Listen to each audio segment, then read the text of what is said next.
been talking about the proliferation of low-wage jobs in our economy, but now I want to talk about the reality of living on the minimum wage. Our federal minimum wage leaves many families below the poverty line, even if the adults work full-time. 50 million Americans are at risk of going hungry. Almost a quarter of American children are in poverty. And yet, there is a myth that those without enough are not working, or worse, they are not even trying. Listen to what Congressman Paul Ryan said in an interview for the NBC News in Plain Sight Poverty Project. I think what we're missing in this debate is when we're talking about reviving civil society, when we're talking about reviving community groups, when we're talking about reviving churches, what we mean when we say that is people themselves need to get involved in their communities to help people. That's what solidarity is. That means every individual takes responsibility for helping their brother, their sister, meaning their fellow citizen in their communities. And that act of involvement of human beings coming together to help one another, that's so much better than some cold government program. Joining us now is Tiana Gaines-Turner of the Witness to Hunger Project, who along with her husband and 3 children is up for renewal of her federal health and food benefits next month. Tiana, thank you for joining us again. Thank you for having me again. What's your response to Congressman Ryan there? I used to call him the RRs, the rhyming radicals. Yeah. That's what I used to call them, the Romney radicals, because they have no clue. Like I said the last time I was here, everyone has something to say about someone who lives in hunger and poverty, but yet they've never sat down to the table. They're not involved at the table.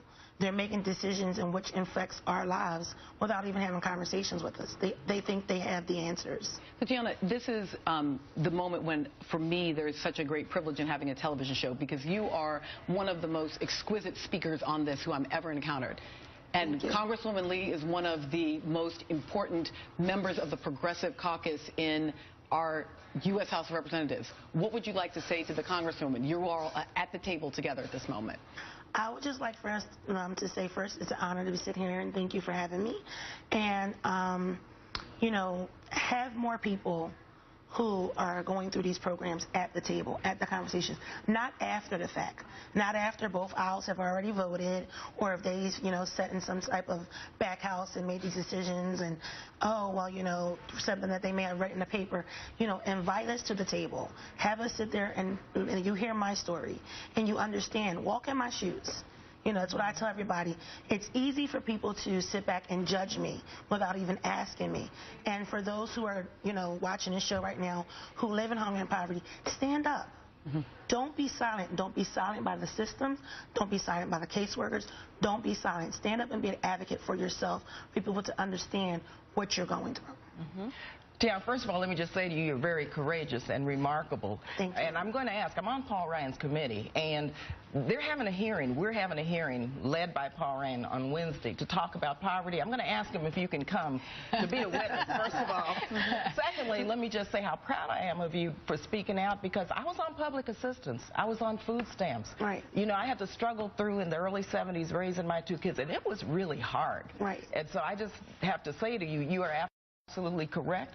We need more people who are struggling, who need a bridge over troubled waters, right, who don't need Section 8 cut, who don't need SNAP food stamps cut, who really need just that support from their government so that they can move forward and live the American dream, as you and your husband are really remarkable in showing that can be done. Right. So congratulations. Thank you. I hope I can see you on Wednesday, but I'm going to ask Congressman Ryan to invite you as a witness. We're going to take a quick break and come right back, because I do want to talk to you a little bit about, you know, you and I are both moms, and we talked back in the spring about how do you feed the kids in the summer when school's out, when we come. Welcome back. I'm Melissa Harris Perry. 2 weeks ago, 6 Florida women acquitted George Zimmerman of both second-degree murder and manslaughter in the trial for the death of Trayvon Martin. In the immediate aftermath of the verdict, many asked, how could this happen? The first inkling of an answer to that question came when juror B37, speaking in shadow, revealed to CNN's Anderson Cooper that she saw the events of that tragic night in Florida from George Zimmerman's perspective. I think he was frustrated. I think he was frustrated with the whole situation in the neighborhood, with the break-ins and the robberies, and they actually arrested somebody not that long ago. Okay, but then this week we learned that not everyone in that jury room saw George Zimmerman as just a good guy who was frustrated and went a little too far. Revealing both her face and her first name, juror B29 said she believes George Zimmerman got away with murder, even though she stands by the verdict, saying it was a necessary decision under the law. As the details of the Zimmerman trial deliberations become clearer, I had to rewatch 12 Angry Men. You know it, the 1957 classic American film that casts Henry Fonda as the lone dissenter on an overheated jury prepared to convict a poor urban teenager of murder without even bothering to deliberate. Then what do you want? I just want to talk. Well, what's there to talk about? 11 men in here think he's guilty. No one had to think about it twice except you. I want to ask you something. Do you believe his story? I don't know whether I believe it or not. Maybe I don't. So how come you vote not guilty? When there were 11 votes for guilty, it's not easy to raise my hand and send a boy off to die without talking about it first. Over the next 90 minutes, juror number 8 there stands his ground in a room with 11 other men, men with deep-seated racial prejudice, men who are bored and uninterested, men who are tired of being sequestered and want to go home. Juror 8 makes them review the evidence, question their biases, and take seriously that they are the last opportunity for a young man to find justice. This is how we want to believe juries work, that as long as there is one Henry Fonda in the room, justice can be served. Which is why it became the standout moment from juror B29's interview with ABC's Robin Roberts when she said this. As the law was read to me, if you have no proof that he killed them intentionally, you can't say he's guilty. Did you want to step out at all? Did you want to I was quit? the juror that was going to give him the hung jury. What she said leaves me asking this. Was Maddie prepared to be a modern-day juror number 8, holding out against the group, working through the process, bringing her fellow jurors along one at a time? Or were the roles reversed? Maddie makes clear her initial emotion led her to believe George Zimmerman was guilty, but that through deliberative process found that Florida law gave her no choice but to acquit George Zimmerman. Joining me now is Jonathan Rosa, Assistant Professor of Anthropology at the University of Massachusetts Amherst, comedian and writer Elon James White, who is the creator of the web series This Week in Blackness, a satirical look at race, politics, and pop culture. Also with me, Michael Eric Dyson, Professor of Sociology at Georgetown University, and still with us, Congresswoman Barbara Lee of California. Jonathan, I want to start with you because B29 really, once again, sort of brought this conversation back. What do you make of her interview? You know, it's really complicated because I think this case has really been, has involved discussions of racial ambiguity all along and questions about who George Zimmerman really is. Is he a white Hispanic? Is he Latino? What does this all mean? And so when I heard that this juror was potentially Latina and people couldn't make sense of her, I expected the potential for this sort of a situation to unfold. But we shouldn't be surprised on the one hand because, we have many psychological experiments that have shown us that in situations of extreme duress, people oftentimes make decisions that contradict their deeply held beliefs. But, I think that we could get caught up in the discussion of what her mindset is or what was happening in the jury room and forget actually the kind of, all of the range of policies that made this happen, right? So that we could get caught up on this individual case and forget that this is really about an assemblage of policies and structural issues that made Trayvon Martin disposable.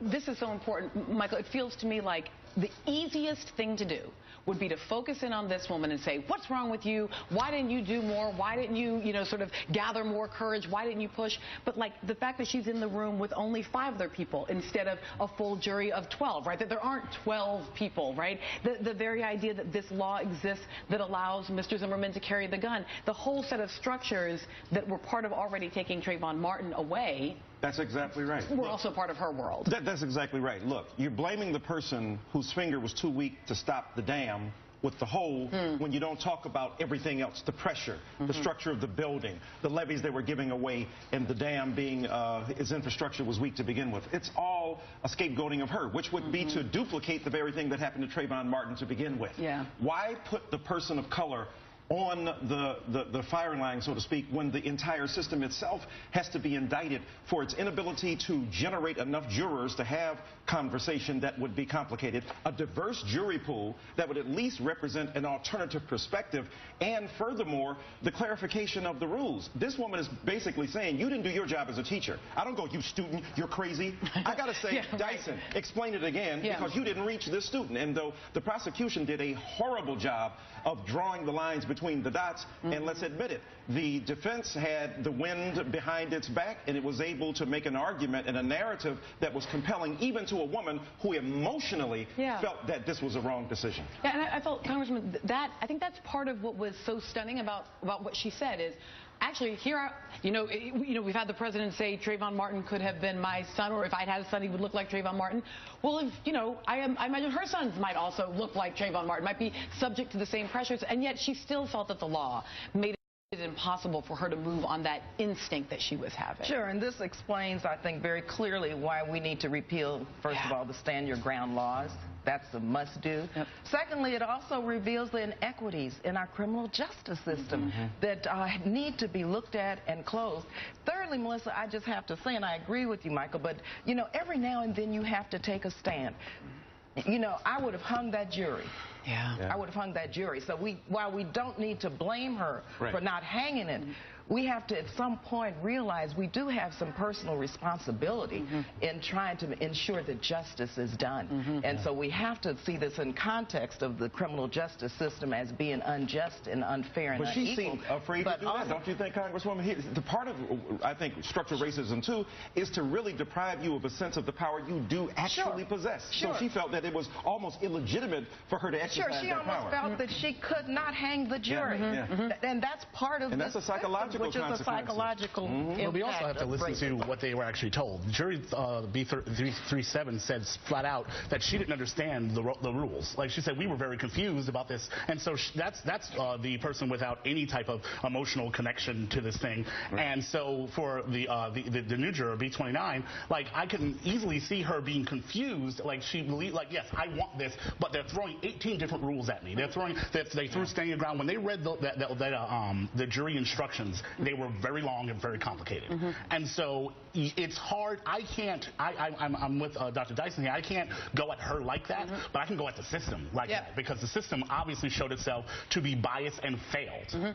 But again, from a broader perspective, I think it's interesting the way that this case became a microcosm. It's not by chance that it's Florida, where there are all these anxieties about what the Latino population means. It's a swing state, right? And so in which way, the only questions we have to ask based on our ideas about a racial binary is which way will Latinos go? Will they be white or black? We can't imagine Latinos in their own specificity. So we end up asking, what is George Zimmerman? What is this juror? And which way, who do they team with? And it leads us to play up the black-Latino tensions. It leads us to all of these kinds of questionable conclusions. Yeah, Jonathan, this, like, if there, to the extent that we're talking about, on the one hand, there's this verdict and this thing that happened. But almost more important, more interesting is what this thing, how in our perception of it, it ends up having all of these other meanings. And so it was part of why I wanted you at the table is so that we could talk about the ways in which the very particular position of her as a Puerto Rican woman becomes part of what is read onto this narrative.